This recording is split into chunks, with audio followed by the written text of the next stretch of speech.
وہ کون سے کام ہیں جنہیں اسلام نے جلدی کرنے کا حکم دیا ہے؟ علم، ایمان اور خوف میں فائدہ مند چیز کون سی ہے؟ ان سوالوں کے جواب کو جانیں گے آج کے اس تفسیری ایپیسوڈ میں۔ اعوذ باللہ من الشیطان الرجیم، بسم اللہ الرحمن الرحیم۔ ناظرین کرام السلام علیکم۔ سبیل القرآن کے اس تفسیری پروگرام میں ایک بار پھر ہم آپ کو خوش آمدید کہتے ہیں۔ آج ہم سورہ شعراء کی 3 آیتوں کی تفسیر کو لے کر حاضر ہوئے ہیں، تو آئیے سب سے پہلے آیت نمبر 18 کی تفسیر کو جاننے کے لیے اس کی تلاوت اور ترجمے کو غور سے سنتے ہیں۔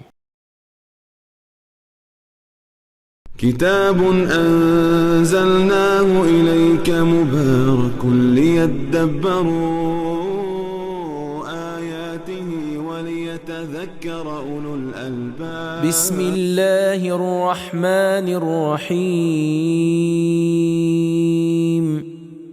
يستعجل بها الذين لا يؤمنون بها والذين آمنوا مشفقون منها ويعلمون أنها الحق ألا إن الذين يمارون في الساعة لفي ضلال بعيد۔ جو لوگ اس پر ایمان نہیں رکھتے وہ تو اس کے لیے جلدی کر رہے ہیں، اور جو مومن ہیں وہ اس سے ڈرتے ہیں اور جانتے ہیں کہ قیامت یقینی برحق ہے۔ آگاہ رہو کہ جو لوگ قیامت کے بارے میں شک کیا کرتے ہیں وہ بڑے پرلے درجے کی گمراہی میں ہیں۔ ناظرین، ہم نے اس آیت مبارکہ کی بہترین تلاوت اور ترجمے کو غور سے سن لیا ہے، اب اس کے نکات کو بھی جان لیتے ہیں۔ كتاب أنزلناه إليك مبارك ليدبروا نکات: گم ہونے والا انسان اگر قریب ہو تو اس کے ملنے اور نجات کی امید ہوتی ہے، لیکن اگر دور ہو تو اس کا ملنا سخت یا محال ہوتا ہے۔ لفی ضلال بعید۔ جب بھی انبیاء لوگوں کو قیامت سے ڈراتے تھے تو کفار جلد بازی کرتے اور کہتے تھے متی ھذا الوعد، یہ دھمکیاں پوری کب ہوں گی؟ بہت سے کاموں میں جلد بازی سے منع کیا گیا ہے، لیکن بعض جگہوں پر جلدی کا حکم دیا گیا ہے، جیسے نماز، میت کے دفن، جوانی میں شادی، قرض ادا کرنے، توبہ اور مہمان کی مہمان نوازی وغیرہ میں۔ یمارون کا معنی ہے شک و تردید میں اصرار کرنا، اور مشفق شفقت سے بنا ہے جس کا معنی ہے ایسا خوف جو احتیاط کے ساتھ ہو۔ حق ایسی صفت ہے جو قرآن مجید میں مختلف چیزوں کے لیے بیان ہوئی ہے۔ اللہ کے لیے، ذالک بأن اللہ هو الحق، سورہ لقمان آیت نمبر 30۔ نبی کریم صلی اللہ علیہ وآلہ وسلم کے لیے، ارسلناک بالحق، سورہ بقرہ آیت نمبر 119۔ قرآن کے لیے، انزل الکتاب بالحق، سورہ شورى آیت نمبر 17۔ دعوت کے لیے، لہ دعوت الحق، سورہ رعد آیت نمبر 14۔ قیامت کے لیے، یعلمون انہا الحق۔ میزان کے لیے، والوزن یومئذ الحق، سورہ اعراف آیت نمبر 8۔ ناظرین، یہ تھی اس آیت مبارکہ کے بہترین نکات، اب اس آیت مبارکہ کے بہترین پیغام کو بھی جان لیتے ہیں۔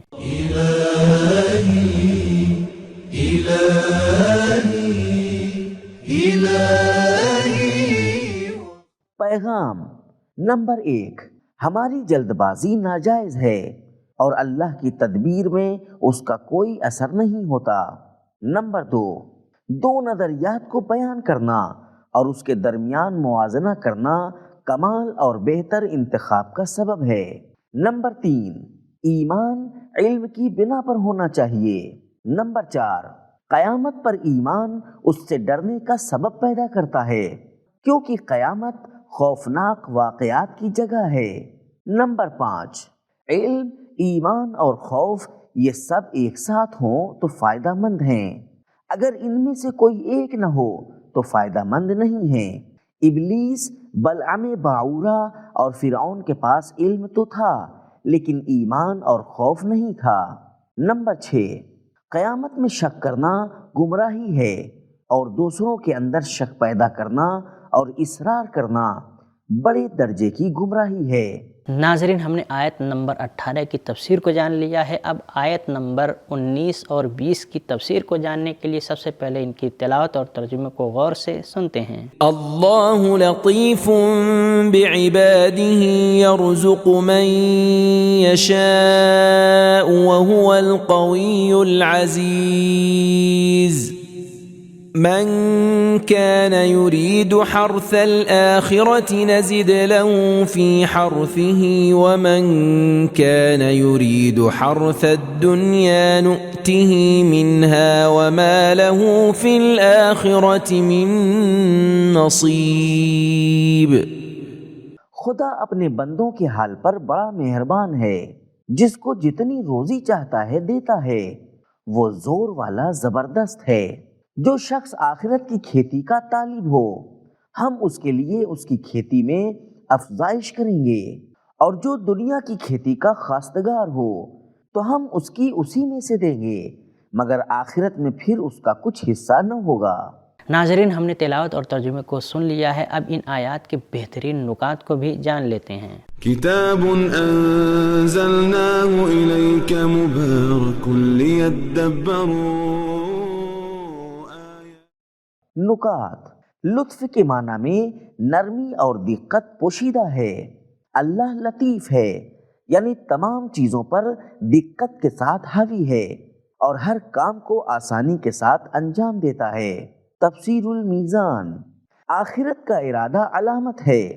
وسعت نظر، دنیا سے دل اٹھا لینے، اللہ کے وعدوں پر ایمان، فنا ہو جانے والی چیزوں کو بقا کا رنگ دینے کی، اور اگر ایک جملے میں کہا جائے تو عقل اور بہترین انتخاب کی علامت ہے. آیت نمبر 20 میں انسان کو کسان سے، اس کے عمل کو کھیتی سے، نیت کو بیج سے اور دنیا و آخرت کو کھیت اور فصل پانے کی جگہ سے تشبیہ دی گئی ہے. آخرت دنیا سے اہم ہے کیونکہ نمبر 1، آخرت چاہنے والوں کے لیے افزائش اور زیادہ ہے. نزد لہو فی حرثہ.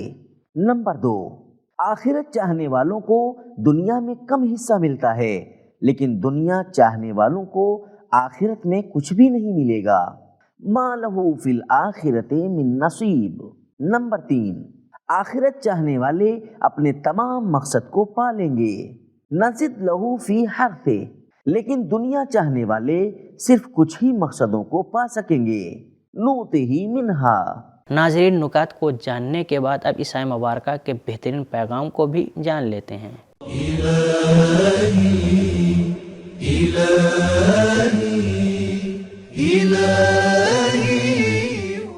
پیغام.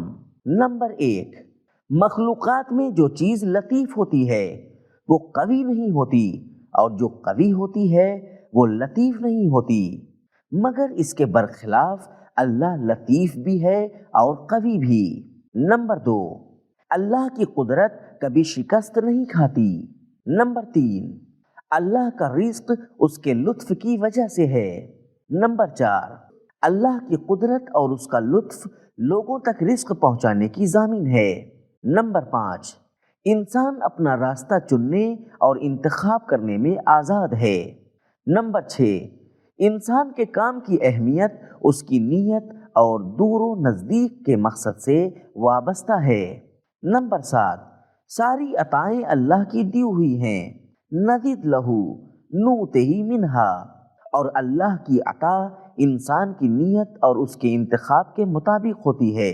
نمبر 8، انسان کا کردار صرف انتخاب اور ارادے تک میں ہی ہوتا ہے. کامیابی کس مقدار میں ملے گی یہ اللہ کے ارادے سے مربوط ہے.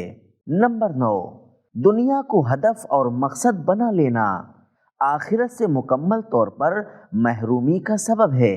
تو ناظرین، آج کے ایپیسوڈ میں ہم نے جانا کہ اسلام نے بعض کاموں کو جلدی کرنے کا حکم دیا ہے، جیسے نماز، میت کو دفن کرنا، جوانی میں شادی کرنا، توبہ کرنا اور مہمان نوازی وغیرہ. اور اگر علم، ایمان اور خوف ایک ساتھ ہوں تو فائدہ مند ہیں، اگر یہ جدا ہو جائیں تو پھر فائدہ مند نہیں رہتے. یہ تھا ہمارا آج کا ایپیسوڈ. ملتے ہیں اگلے ایپیسوڈ میں، تب تک کے لیے شکریہ. خدا حافظ. سبیل قرآن، قرآنی سماج کی